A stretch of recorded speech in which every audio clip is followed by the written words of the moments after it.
Welcome to the Sherry Andrea Psychic Empath Show with your host, Sherry Andrea. Sherry Andrea brings her listeners interesting discussions and topics related to empathy, psychic and spiritual development, as well as energy work. She is herself a psychic empath, healer, coach, author, and founder of SherryAndrea.com. Welcome, and here is your host, Sherry Andrea.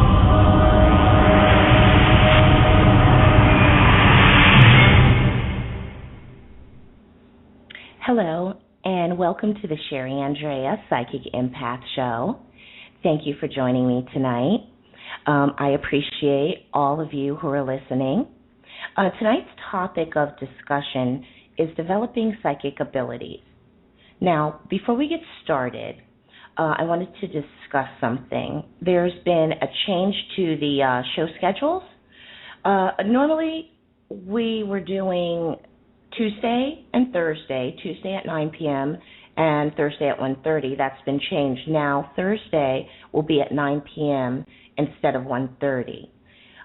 I won't get into the explanation of why, but I think that the time change will be good and will be better for all the listeners. This is our third show, and I think we are off to a good start.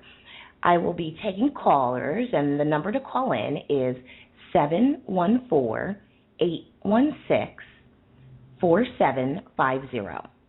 714-816-4750. Now, to be considerate of all who are calling in, I will be answering one question per caller so that there will be time to get to all the calls. While we're on the subject of questions, I want to discuss something that actually fits very well with tonight's topic of discussion, and that is asking for a reading. Everyone with psychic abilities is different. From the abilities we have to how quickly we connect, everything is different. There are times when we connect and we don't get anything. And for whatever reason, we just can't establish a good enough connection with the person we are giving a reading to. Now, the process of reading someone is not always a quick process. A connection must be established first. Then what comes next may happen fast and hard, or it may be like a faucet trickling a little bit of water at a time. As I'm mentioning this because many times after a question is asked and before I barely get a chance to connect to the person that I'm reading, the person I'm reading may say, well, are you getting anything? Anxiously, and I understand that. Because maybe I will, after the question, I'll be silent for a few seconds. And when the answer to the question doesn't come fast, sometimes the person I'm reading for may get a little anxious. They may start rushing the process.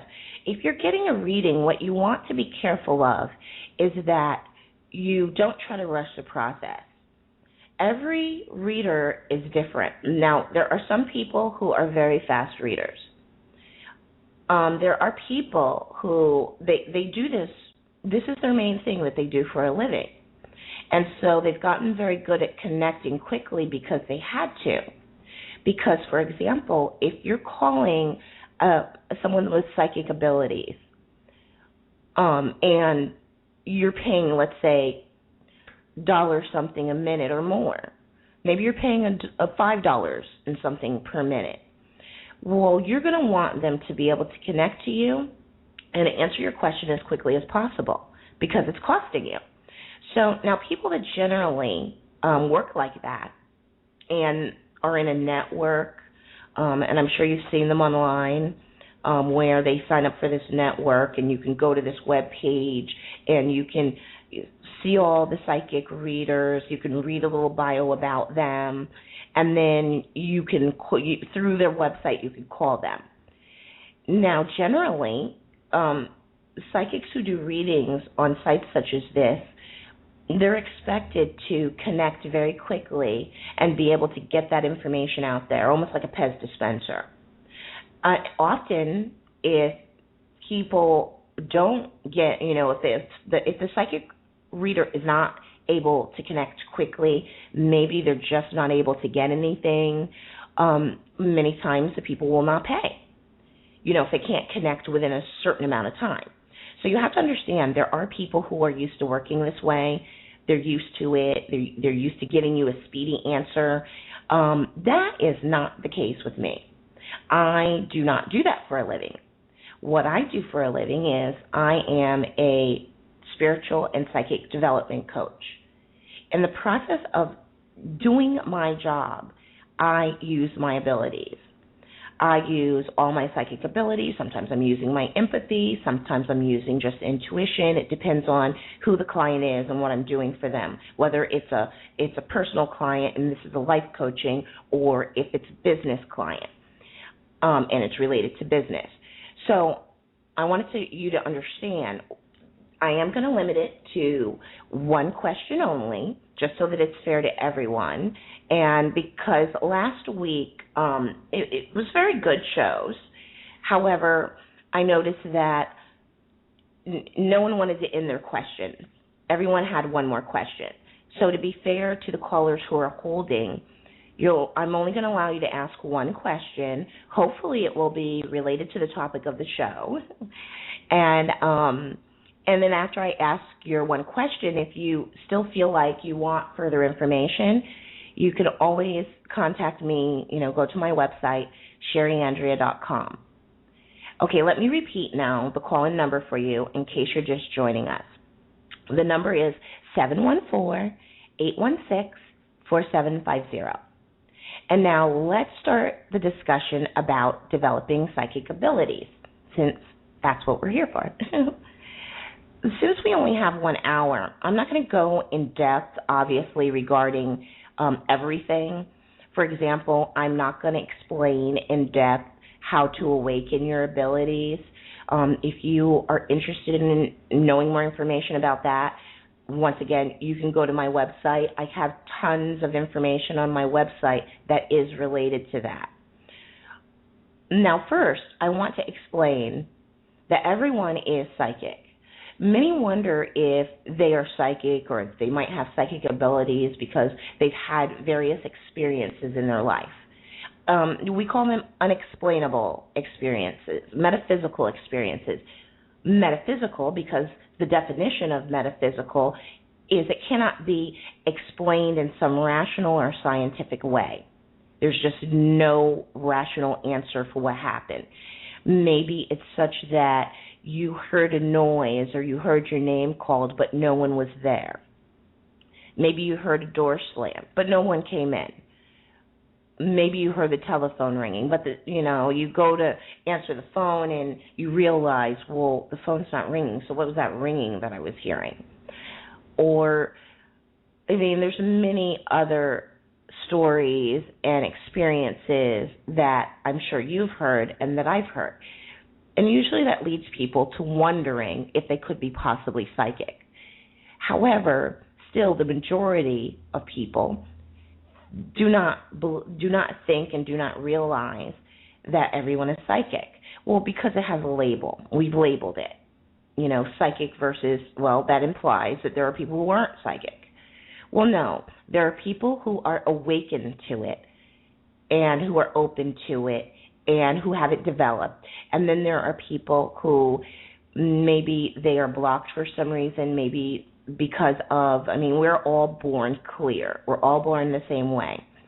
We're clear, we have psychic abilities, but as we grow older, they start to go, you could either say they start to become blocked off or they start to become dormant. Most of the time, our experiences that we have growing up, as well as the belief systems that we are given.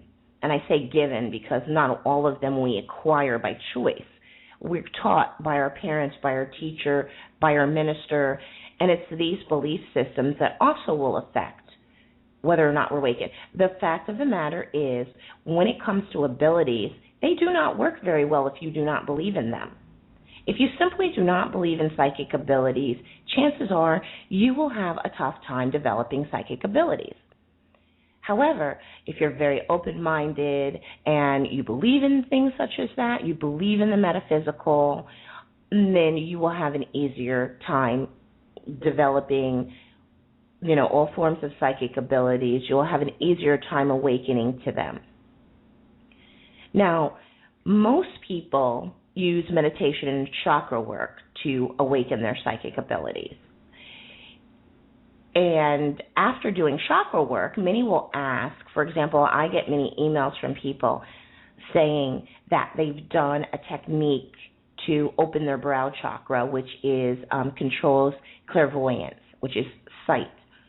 And many will ask me, well, I followed the directions, I did I opened my brow chakra, I worked it every day after that, I'm not seeing anything. That's very common because it's based on your expectations, and unfortunately, most of the websites that you go to that explain things like clairvoyance and clairaudience, which is hearing, they don't, even if they give you specific information related to awakening them, a lot of times they don't tell you exactly what to expect.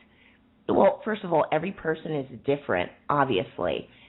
And so this is why it's hard to tell people what to expect. But one thing I can definitely tell you not to expect for most people, and I'm going to say most because, hey, there are people out there that without hardly having to try have abilities for other reasons.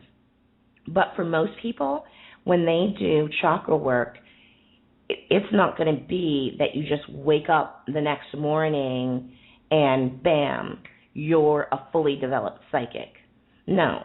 Once you do chakra work, meditation, and you've done the process of opening and clearing your chakras, then that's when the real work begins, the actual work of developing an ability. So if you are one of those people who have done that and you didn't get any results and so you were thinking it didn't work, well, think again. It definitely worked. It's just that you have to take that next step. You have to actually start practicing using the ability. And now I know that you're probably thinking, okay, well, how can I practice something that in effect is not there, or at least I think it's not there? Well, developing psychic abilities, it takes a lot of trust. It takes you trusting in things that you cannot see, cannot be explained. You actually have to trust that you did your chakra work properly, and then you have to trust that you're clear and that your chakras are balanced, and go ahead with practicing. Now, there are many different ways and techniques to practice, so no one way is right. You might even develop a way on your own that you find very useful and very, very good for you, whereas somebody might use something different. Now, for example, let's say, for example, you did do, brow chakra work, and now you're ready to work on further developing your clairvoyance, your sight. So what you would want to do, that is sight. So you would want to practice visualization techniques. Excuse me. Such as, one of my favorite ones is you close your eyes and quietly, you get relaxed, and then you attempt to visualize another room in your house. Say you're sitting in the living room. So what you do is you close your eyes and you try to visualize yourself walking into your bedroom, and you try to see it with every detail. Another one of my favorites is doing it with the refrigerator. Of course, not while you're standing in front of an open refrigerator. The point is to see beyond what's possible, see beyond what's physically possible, that is. So you would sit and you would close your eyes and you would visualize yourself opening your refrigerator door and trying to visualize everything that's in your refrigerator exactly as it really is. And you try to attempt to see as minute of detail as you possibly can. I mean, really take your time. Try to see details. Try to see the little holes that the racks fit into. Try to see the dial at the back of the refrigerator, wherever your dial is, that controls the temperature. Try to see the rubber around the door of the refrigerator. I mean, really try to see detail. Now, many people will say that they can't visualize, that they don't see anything, or that they're not good at visualizing. Well, that's not uncommon. Many people, including myself, in the beginning, when using clairvoyance, I used to complain all the time that things were too distant, they weren't clear, they were kind of fuzzy. And I would always say, well, I don't understand why I can't see detail. Well, of course I can't see detail. Everything I was looking at, everything I was seeing was so far away that it literally looked like it was on the other side of the room. So literally what you have to do, this is a matter of using the power of your mind and thought. You literally have to tell it to come closer. You literally have to say, it's too far away, I can't see it, bring it closer. It's too blurry. It needs to be clearer. You literally, if you say it out loud sometimes, it helps you to actually more visualize it in your mind. And the more you practice visualizing, of course, the better you'll get at it.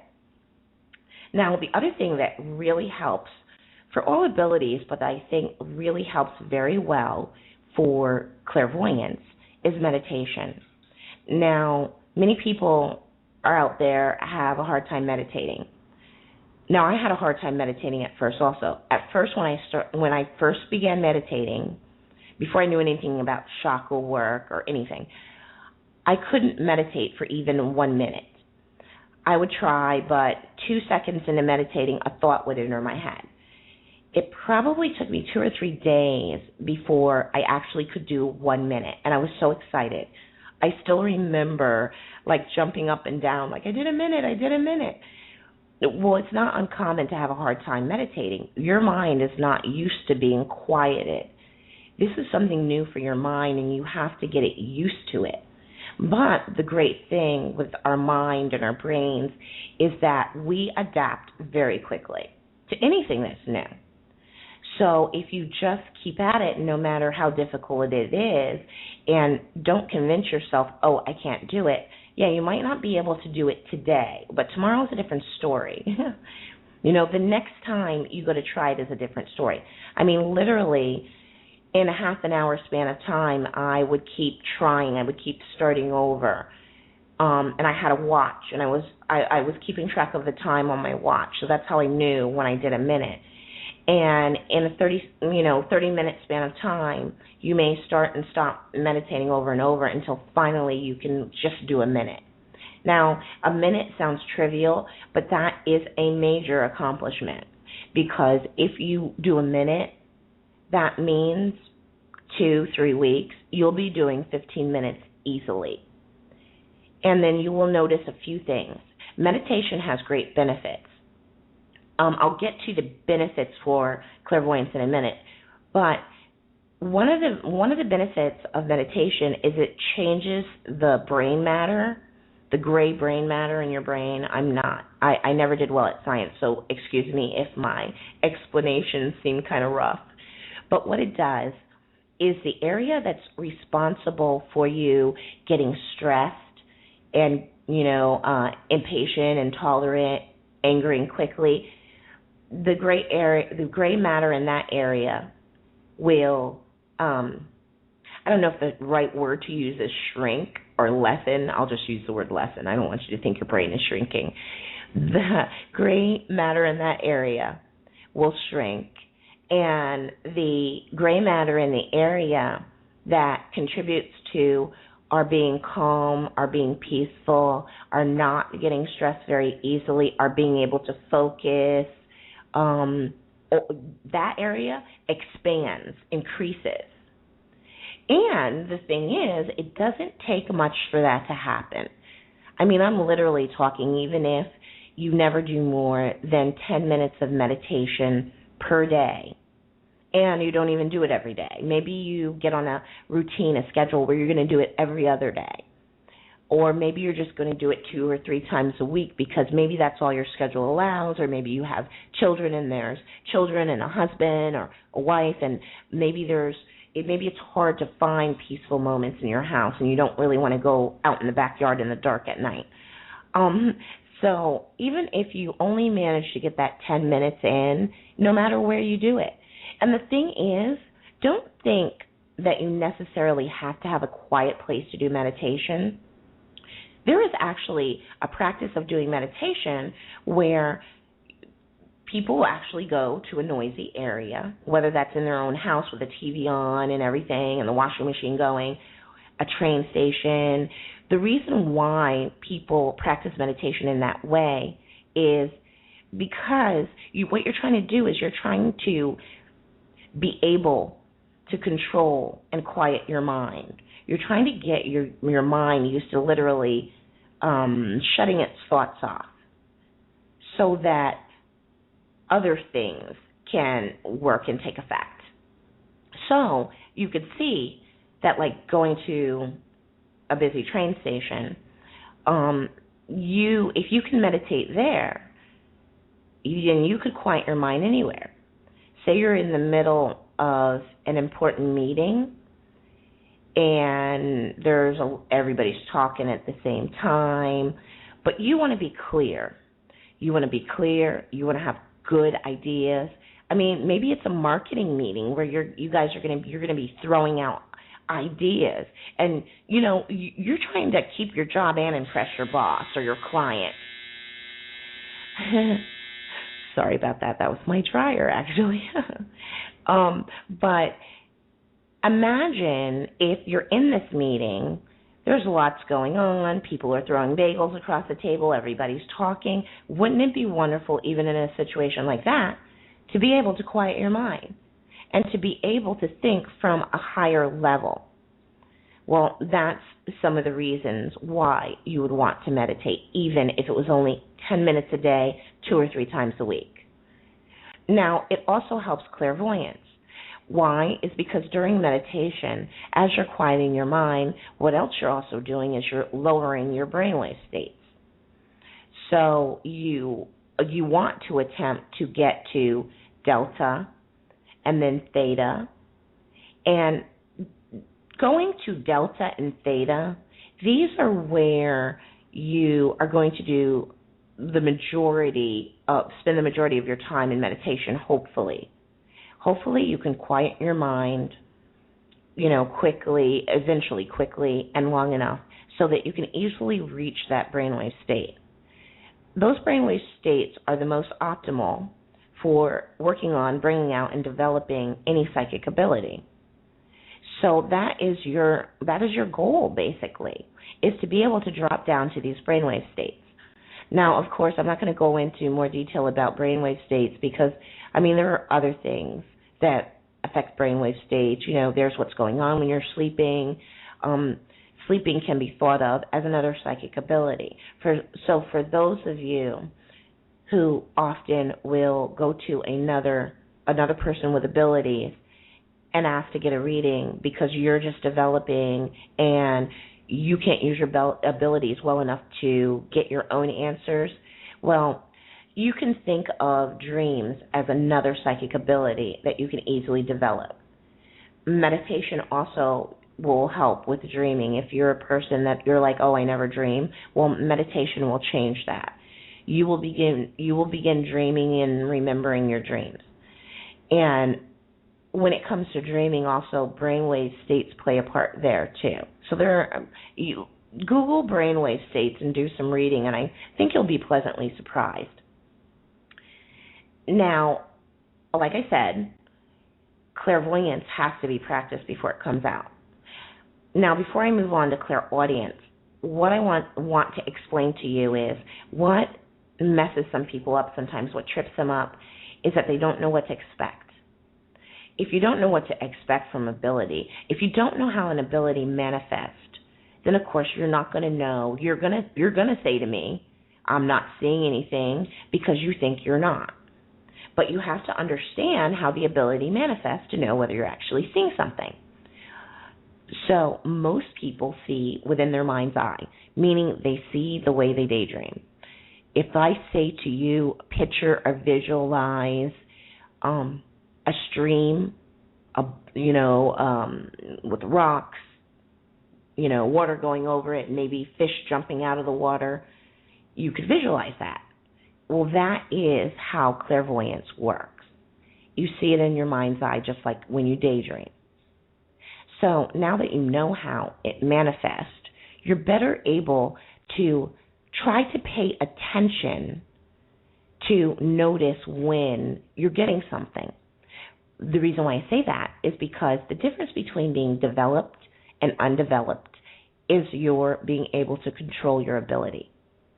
Undeveloped, the ability just works whenever. It works, it works when you're not expecting it to. And then when you want it to, it's not working. Developed, you have control over it. That means when you want to use it, it will work. Now, clairaudience is the ability to hear, that's psychic hearing. Now, again, you'll want to practice.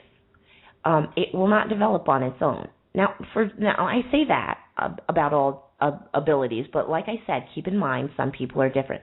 Some people, they awaken to it and it's fully there, and all they have to do is get used to using it. But for most people have to practice to bring it out more. Now, the thing is, if you pay attention to what you're getting, to things, if you notice them, that will help bring out your abilities more. So what you want to do is you don't want to ignore anything that you're getting. You want to pay attention. Did a song pop into your head? Pay attention to that. What song popped into your head? Look up the lyrics to the song. That is another way clairaudience manifests.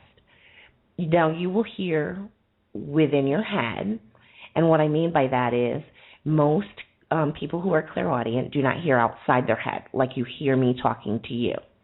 Very few people hear that way, although some do. Most people hear inside their head as a thought. That means even inside your head, most people don't hear someone talking to them. Most people, thoughts, concepts, ideas come to them. When's the last time a thought or an idea came to you? When's the last time you thought regarding a problem you had? You were thinking about it, and suddenly the solution just that quickly came to you. That is how clairaudience works. Many times, what you think you don't have, you already have. So when you think about developing an ability, or you're telling someone, oh, I don't have this, I don't have that, well, you just may have it. You just may not know how it's manifesting. So it's best to pay attention because these are things that you've been used to ignoring all your life. They've been there. You just haven't been paying attention to them. By not paying attention to them, you basically told your mind, these are things that I don't need to know, I don't need to pay attention to. And so your mind helped you ignore them. Now you have to retrain yourself and your mind to pay attention to them. Now, if you practice this before you know it, you'll be easily able to pick up on the ideas you're getting, the thoughts you're getting. It'll happen more and more easily. Now, there's also clairsentience. Clairsentience is the ability to feel energy. I am clairsentient. So I feel all forms of energy. Anything that is energy, I can feel. So that means whether it's a person, a tree, my dog, whether it's energy from an emotion. Now, I know you're probably thinking, well, that's empathy. Well, empathy and clairsentience, there's a little bit of an overlap where it's a little bit hard to tell what's empathy and what's clairsentience. But once you begin practicing them, both, you will be able to easily tell.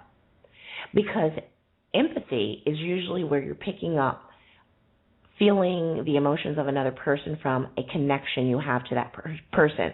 Whereas clairsentience, you could just be picking up something that is around you, something energetic that is around you. So a spirit that you can't see is around you. So with Clairsentient, you would be able to feel them. You'd feel the energy change. You might feel them touch you. You might feel them, a sensation that just feels like subtle energy on a certain part of your body. Even the ability to, like if you ever have a healing done on you, like Reiki healing, and you actually feel the energy work being done. Well, you're either a highly sensitive person or you're clairsentient. Now, one of the best ways to bring that out is, one, to pay attention to it and to not ignore anything that you're getting. And that's also, there's another practice that's going to sound a little funny, but to become more aware and to bring the sense out more, you get a bowl of water and you sit it in front of you. I know this is going to sound funny. And you close your eyes and you practice dipping your hand into the water slowly. And you practice trying to feel the exact moment that your finger hits the water. Now, I know you're probably laughing, but try it and you will see that it is not as easy as it seems. But doing something like that will help to bring your clairsentience out, your sense of being able to feel energy. You could simply practice trying to feel things. You know, if you're looking out the window and you're looking outside and the wind is blowing and the trees are swaying, sit and watch them. A clairsentient can literally feel the sway of a tree. I mean, literally, you could be sitting still and almost feel like some part of you on the inside is that tree swaying. Now, there's also claircognizance. Claircognizance is just knowing. Now, that's an ability that's very tough to practice because it is the ability literally of just knowing, meaning you just know something and you do not know how you know it. You don't know where the information came from. You can't explain it, even if you tried. The only thing that you can do pretty much to develop that ability, besides, doing chakra work and trying to keep your chakras, clear, and is to pay attention. Pay attention to it, and whenever something comes to you, trust it. Building trust in your abilities also helps them develop and brings them out more. If you don't trust them, then it really doesn't help their growth. You have to trust them, and you have to trust yourself. If you don't, you will have a hard time. Now, it's not easy getting to that point where you trust it, and even 10 years down the road, there are going to be times that you're just not sure. You just feel not sure about something you're getting. That's not uncommon, but get into a practice of, even when you feel like you're not sure, trusting yourself. What's the worst that's going to happen is you're going to be wrong. Well, the fact of the matter is, when you have psychic abilities, you can be wrong. When you're doing a reading, you can be wrong. You can be wrong for many reasons. You can be not properly connected to the person. You can misinterpret the information you're getting. Maybe you're upset in an emotional state that's affecting what you're getting. Maybe you're upset, or maybe you're nervous, or maybe you're just not relaxed enough. That's why you need to practice meditation so that you can easily relax yourself, easily calm yourself, to get into a state that's more optimal for getting metaphysical information. It's not easy. I know that, you see some psychics on TV and they make it look very easy. Well, that comes with practice. They've practiced a very long time to get that good. They trust themselves. You notice many of them almost trust themselves to the point of being a little cocky. Well, they have to have that. You have to have that kind of trust in yourself. Now, the last one that I want to mention is precognizance. Precognizance is knowing the future information or future events. It could be as subtle as somebody comes to mind, and then later on that day, they come to visit you. A person comes to mind, the phone rings, it's them. Or a person comes to mind, and it's maybe because they've been in a car accident. But usually there's something else that goes along with that. So this requires you to pay attention. Don't ignore it. And basically, the best way I found to developing precognizance is because it's very difficult. It's like just knowing. You don't know that thought, that person that popped into your mind is a precognizant thought. You don't know that that's your abilities at work. So you may be thinking, well, then how do I practice that? Simple. You assume that everything that pops into your mind is precognizance. I know it sounds a little ridiculous, and I know it sounds like it's a stretch, but from experience, I can tell you it actually does work. Anytime someone or something suddenly comes to mind, you stop, you think, is there some reason why I would think of that I brought that thought up on my own? And if you can't think of a reason why you would have brought that thought up, and you can say to yourself, no, that thought actually just popped into my mind. Well, go ahead and assume it's precognizance. What you don't want to do is you don't want to get used to brushing things off, like, oh, it was nothing. Assume that something is assume that everything is something. And you will quickly develop your precognizance because the more you pay attention to something, the more you bring it out and the more it develops. So if you do that, you will quickly realize that throughout your day, you're getting a lot of precognitive information. The next step is to start asking questions to really develop it in a controlled way where you are consciously using it.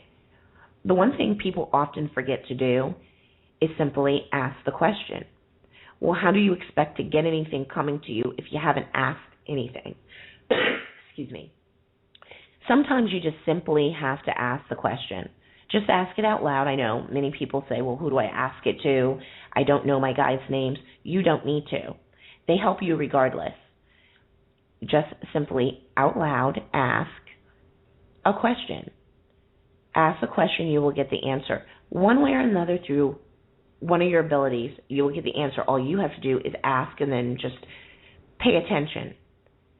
Now, don't try too hard because that is one of the things that will mess you up. If you really, really try hard and you're like really, really focused and really concentrating, often you can't get anything. It's often when we are sitting, not paying any attention, we're watching TV, we're not even thinking about that question we just asked a few minutes ago, and it comes to us. Why? Because you're relaxed. You're relaxed. You're not thinking about anything. You're just watching TV. You're doing this activity that doesn't take any type of strain. It's not causing any type of stress. You're just relaxed. You're doing an activity that doesn't really require much effort from your brain. So many times, if you're not getting something and you've asked the question, just leave it alone. Trust that you'll get the answer. I promise you. I mean, it may come later in the afternoon. You may be driving and stopped at a red light and suddenly the answer pops into your head. You're getting that information. But until you fully develop, this is what happens sometimes. And you have to be really, really patient. And patient not only with how the abilities are going to manifest until they're more fully developed, but also patient with yourself. It requires a lot of patience, like I said, and a lot of trust in yourself. You have to trust in yourself even when no one else does. You know, if everybody else is walking, if you've got all these people and they're all walking in one direction, you literally have to trust yourself enough to be the only one walking in the opposite direction and to trust that you're going in the right direction. It requires that kind of trust. So basically, that is what those are the basics of developing a psychic ability. Now, I'm going to go to the phones and see if we have a caller on the line or if they hung up. And I'm going to take a call. Hi, caller. You're on the air. How can I help you? Oh, hello. Hi. How are you? I'm fine.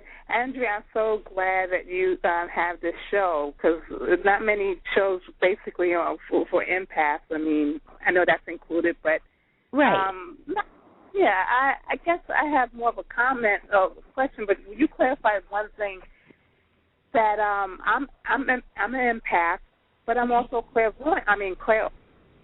with clairsentience, and I'm glad that you made the distinction, because when I started looking up information online about empaths, it was always blurred between that. And a lot of people, when I said, oh, well, I'm sensitive to energy, I can feel a person's aura. I know when they're not feeling well, when they're stressed out.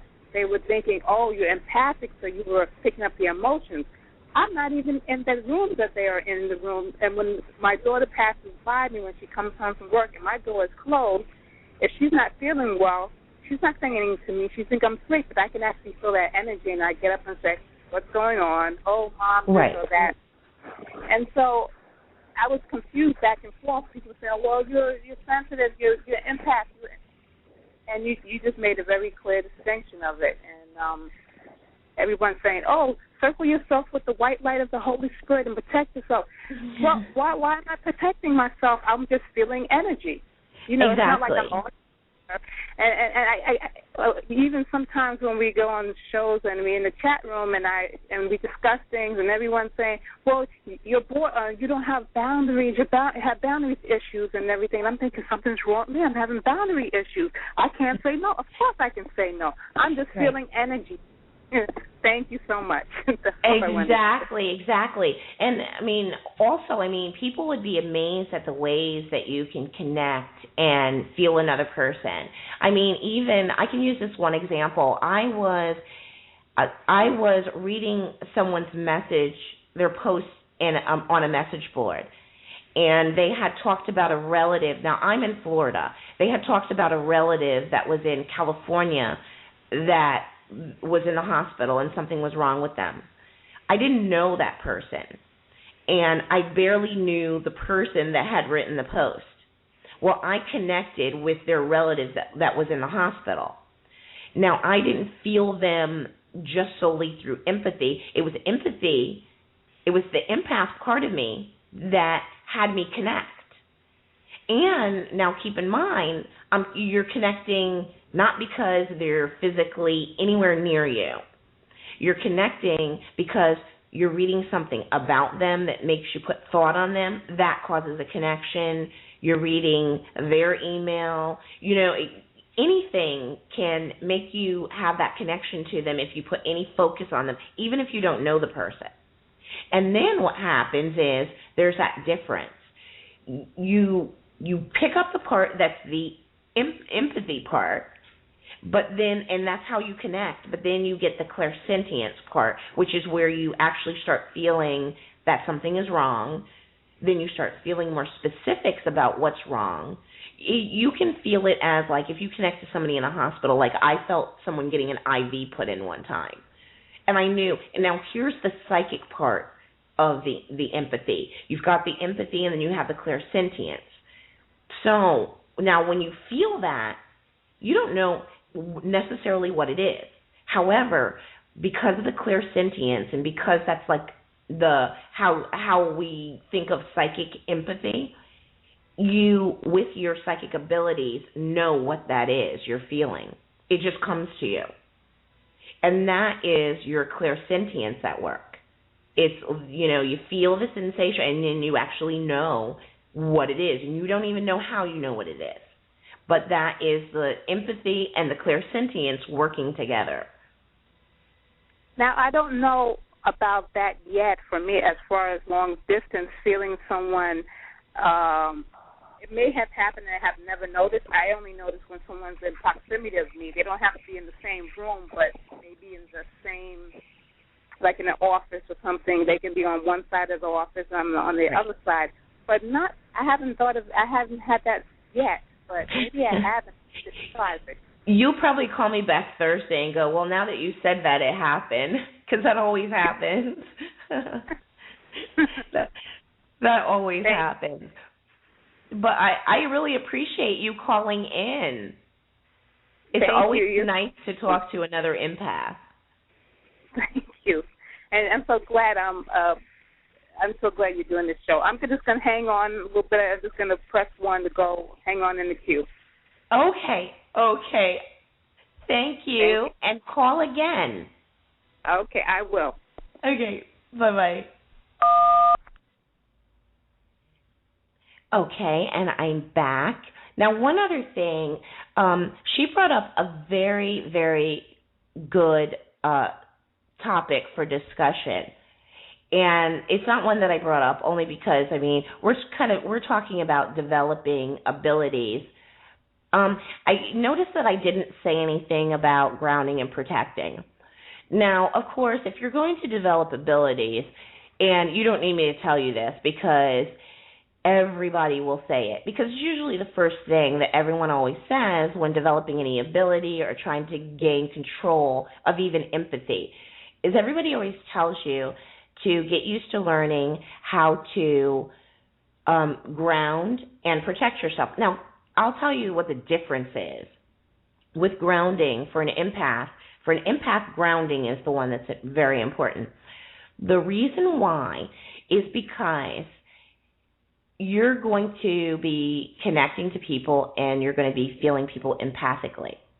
Now, someone, say, may be sick. I mean, they could have anything. Maybe they have allergies. Maybe they have back problems. I mean, it could be anything. Maybe they're going through a breakup or something. Excuse me. It could be a number of things, and I use those descriptions because I use those examples. Because many empaths are also clairsentient. So that's the reason why I use those examples, because those are like common examples. Feeling someone's acid reflux. The reason why you want to stay grounded is because then the energy that you pick up from another person then has somewhere to go, and it doesn't stay in you. So it's almost like you allow it to basically, by being grounded, run through you. So that means you could still pick it up and feel it and still be able to sense them, know what it is, but it doesn't stay in you. You're grounded. Now, but here's the other thing that I have to tell you. Empaths commonly have a hard time staying grounded. Empaths become ungrounded very easily. And so, as an empath, I mean, you will not find yourself grounding once in the morning and you stay grounded. No. You will continually become ungrounded. So this is something that you have to learn to be like aware of. It's almost like you have to feel when it's necessary. You almost have to get used to feeling that sense that you're picking up something and it's just kind of sitting and staying within you. Well, then maybe you need to ground. Now, there are other ways, though, to tell whether or not you need to be grounded. If you feel disorganized, you feel like you can't focus, you feel like you just can't get it together, you start doing something, you don't finish it, you move on to the next thing, you don't finish that. Those are all signs of being ungrounded. Now, it's also, that's also a sign of the sacral chakra being unbalanced as well. So the combination of those two things, if you're ungrounded and you have that chakra unbalanced, well, you might have a hard time at work that day. You may, by the end of the day, just say to yourself, I just did not get anything done today. I did a lot. I was constantly moving, constantly doing things, but I just did not get a lot accomplished. Well, you're probably, whether you're an empath or not, that's not just for empaths. That's for anyone. That's a sign that you are not grounded. So what are some ways? I mean, there are some ways that you can ground yourself that are quite easy and don't take hardly any effort. Walking outside on the earth, on the ground, in bare feet, that actually helps ground you. It's a great thing to do if you have a child who is an empath. And children pick up connections to other people easily. You send them to the babysitters and they literally come back acting like they have the attitude and character of the babysitter. That's not unusual. They still have a connection to that person because they're an empath. They establish that easily. And you need to clear them of that. One of the easiest ways to help to clear it is at least to keep them grounded. And the other thing is to learn, if you learn to ground yourself and to sever your own connections, then you can easily do it for another person. I do it for people all the time. I always tell people, especially people who I'm coaching or who I'm teaching to become, developed, whether it's spiritually or metaphysically, I will tell them to call me, if they have a problem, if they they connect to someone who's in a bad state and they just can't seem to sever that connection and they don't know what they're picking up, but it's making them feel sick.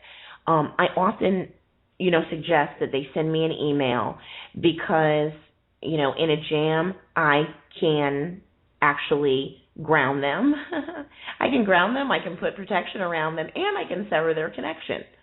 So you have to realize the power that you have. Often, people do not realize exactly how powerful they are.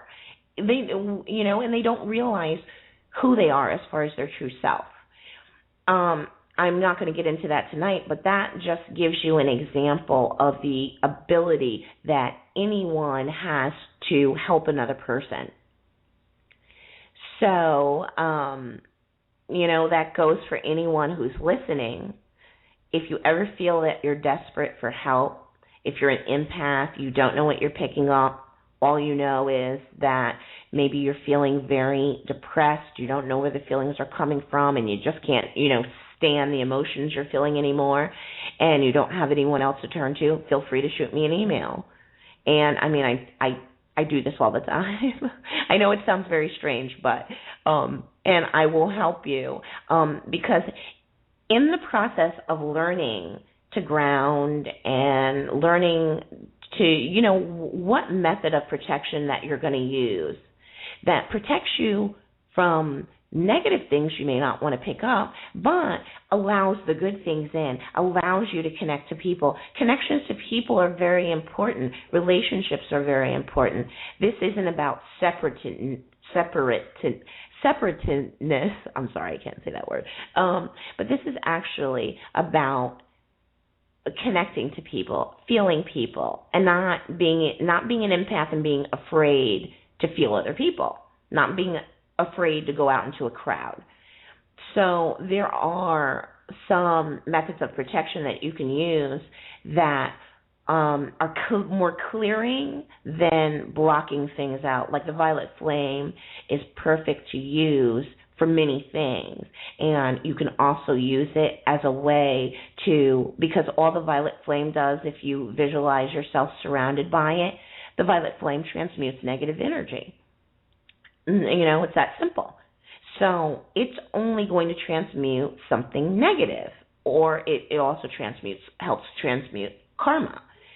So it's a very good thing to use for protection if you're not looking to block everything out, but you're just looking to have yourself protected from any negative energy that may make you feel sick, may drain you. The violet flame will work really well. Also, if you're into crystals, citrine crystal is my favorite, and it's easier to use when we're talking about an empathic child. My son's got a couple of citrine crystals under his mattress. He wakes up clear every morning, and literally when he gets in the bed and he goes to sleep, those citrine crystals are literally clearing him and severing the connections. He now gets a good night's sleep. Unlike before I used them, often he wouldn't sleep well. He would toss and turn. He would have bad dreams. But now since he's had the citrine under his mattress, he sleeps peacefully throughout the whole night. So there are many things that you can do as far as methods, techniques for grounding and protecting. You just have to read, Google, find what's best for you. Don't be afraid to try some different things. Okay, well, I am going to close out the show.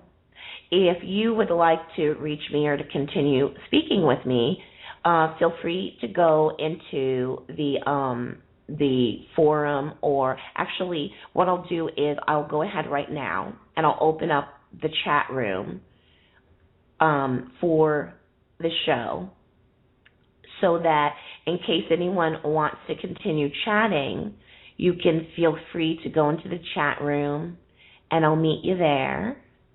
And I just want to let you know before we do that, This coming Thursday show, I am going to be speaking about the law of attraction, cause and effect.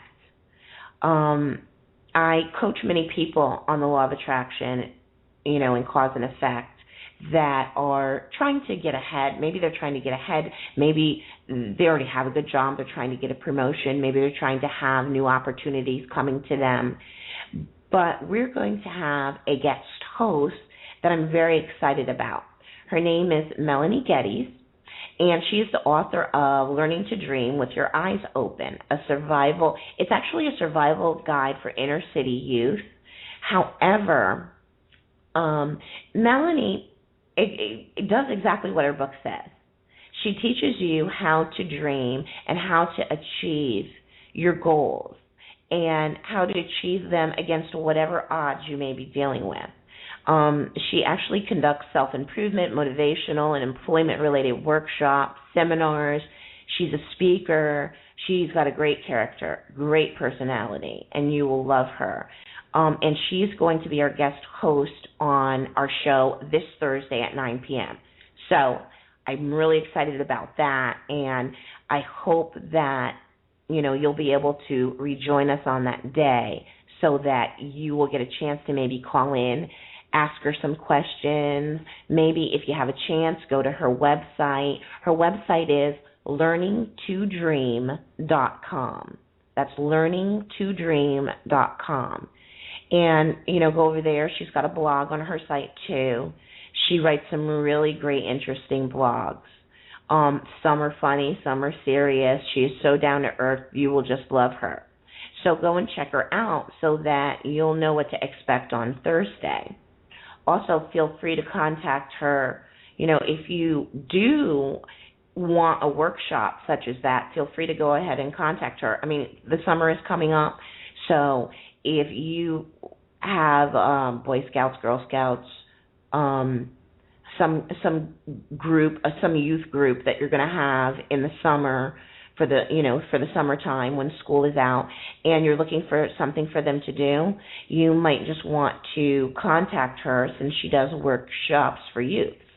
And that would be something perfect that I know that they would get a lot of benefit from.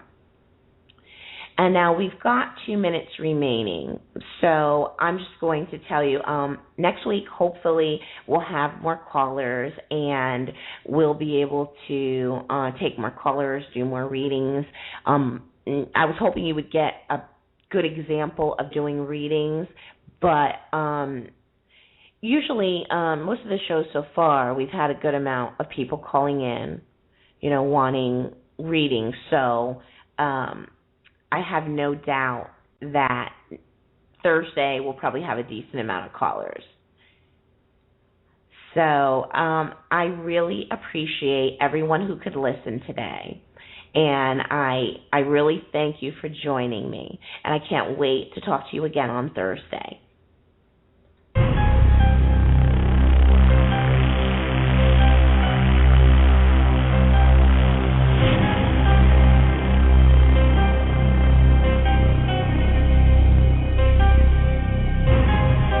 Welcome to the Sherry Andrea Psychic Empath Show with your host. Welcome to the Sherry Andrea. Sorry, I keep hitting the wrong button.